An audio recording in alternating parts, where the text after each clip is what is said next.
ꯁꯤ ꯉꯥꯁꯦ ꯀꯩꯅꯣ ꯈꯥꯕꯛꯁꯦ ꯊꯣꯡꯗꯣꯏꯅꯤ ꯁꯤ ꯊꯣꯡꯕꯒꯤ ꯔꯦꯁꯤꯄꯤꯁꯦ ꯍꯥꯞꯆꯔꯛꯀꯦ ꯃꯌꯥꯝ ꯌꯦꯡꯕꯤꯌꯨ ꯃꯌꯥꯝ ꯈꯥꯕꯛꯁꯦ ꯊꯣꯡꯗꯣꯏꯅꯤ ꯁꯨꯃꯥꯏꯅ ꯃꯄꯨꯝ ꯑꯣꯏꯅ ꯐ꯭ꯔꯥꯏ ꯇꯥꯎꯔꯒ ꯊꯣꯡꯉꯅꯤ ꯍꯧꯖꯤꯛ ꯃꯆꯨꯒ ꯊꯨꯝꯒ ꯇꯣꯠꯅ ꯊꯝꯃꯦ ꯇꯣꯃꯦꯇꯣꯒ ꯆꯅꯝ ꯈꯔ ꯆꯅꯝ ꯃꯔꯨ 5-6ꯈꯛ ꯂꯧꯔꯦ ꯑꯗꯩꯗꯤ ꯃꯣꯔꯣꯛ ꯑꯇꯦꯛꯄ 2-3ꯈꯛꯀ ꯁꯤꯁꯦ ꯉꯥꯏꯍꯥꯛ ꯊꯥꯎꯗ ꯇꯥꯎꯊꯣꯛꯑꯦ ꯄꯥꯊꯅꯕꯒꯤ ꯑꯗꯨꯒ ꯒ꯭ꯔꯥꯏꯟꯗꯔꯗ ꯇꯛꯊꯑꯅꯤ ꯑꯗꯨꯒ ꯊꯣꯡꯗꯣꯏꯅꯤ ꯈꯥꯡ ꯊꯥꯡꯒꯠꯂꯦ ꯈꯥꯡ ꯁꯥꯔꯦ ꯊꯥꯎ ꯍꯥꯞꯄꯒꯦ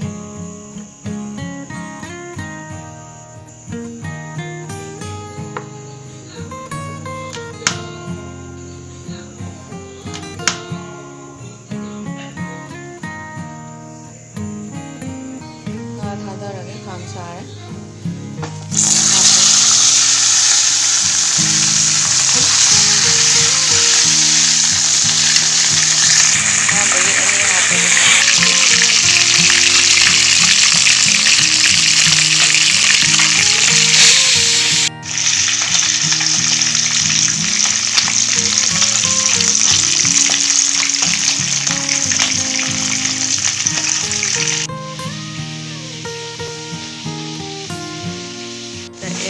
ꯆꯅꯝꯒ ꯃꯣꯔꯣꯛꯀ ꯇꯣꯃꯦꯇꯣꯒ ꯉꯧꯈꯤꯕꯗꯣ ꯑꯗꯨ ꯇꯛꯈꯥꯏꯔꯦ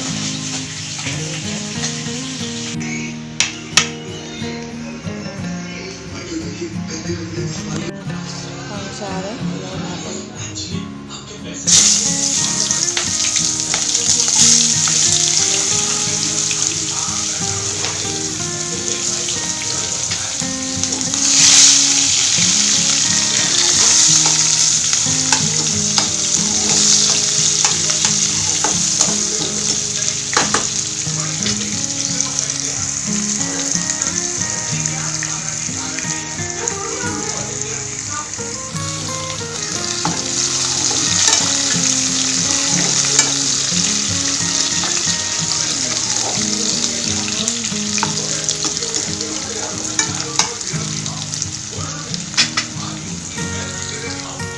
टोमेटो पेस्ट में हापगे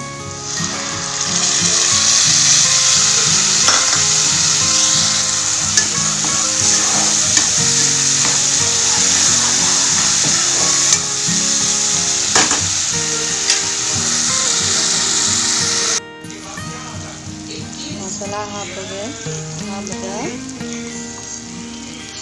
मचूर हापे मोरok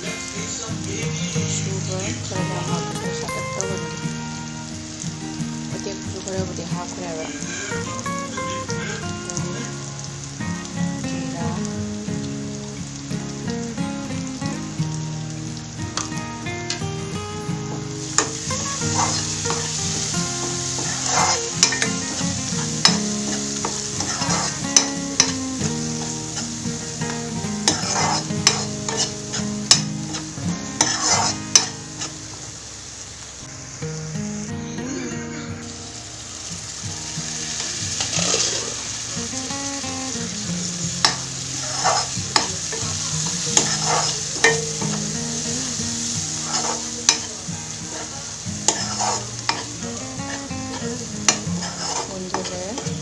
मसाला से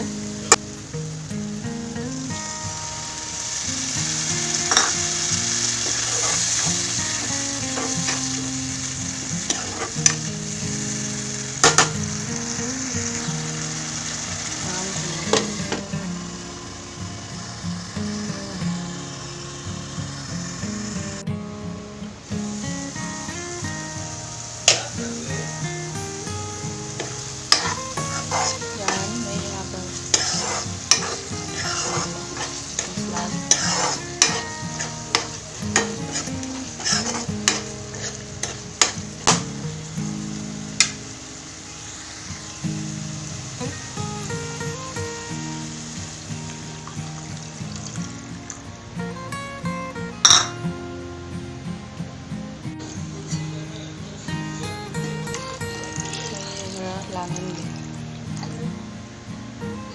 खरा झोल हापगे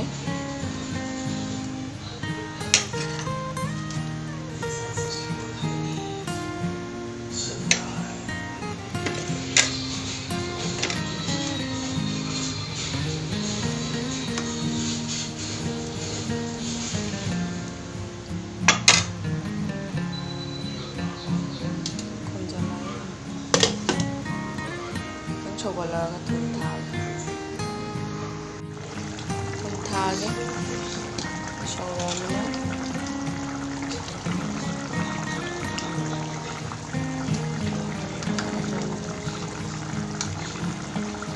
ꯃꯈꯥꯏꯕꯤꯔꯅꯤ ꯌꯣꯡꯆꯥꯛ ꯈꯔ ꯑꯃꯁꯨ ꯇꯥꯎꯒꯅꯤ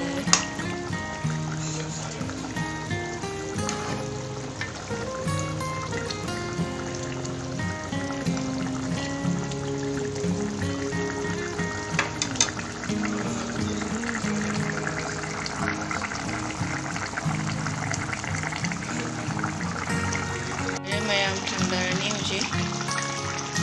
ꯂꯩꯔꯦ ꯍꯥꯎꯔꯗ꯭ꯔꯥ ꯌꯦꯡꯉꯨ ꯃꯌꯥꯝ ꯀꯂꯔꯁꯦ ꯃꯌꯥꯝꯁꯨ ꯁꯨꯃꯥꯏꯅ ꯑꯝꯇꯪ ꯊꯣꯡꯉꯒ ꯆꯥꯕꯤꯌꯨ ꯌꯥꯝ ꯍꯥꯎꯕꯅꯤ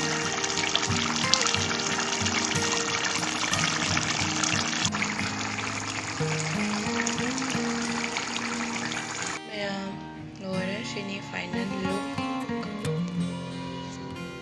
ꯍꯥꯎꯒꯗ꯭ꯔꯥ ꯍꯥꯎꯔꯣꯏꯗ꯭ꯔꯥ ꯌꯦꯡꯕꯤꯌꯨ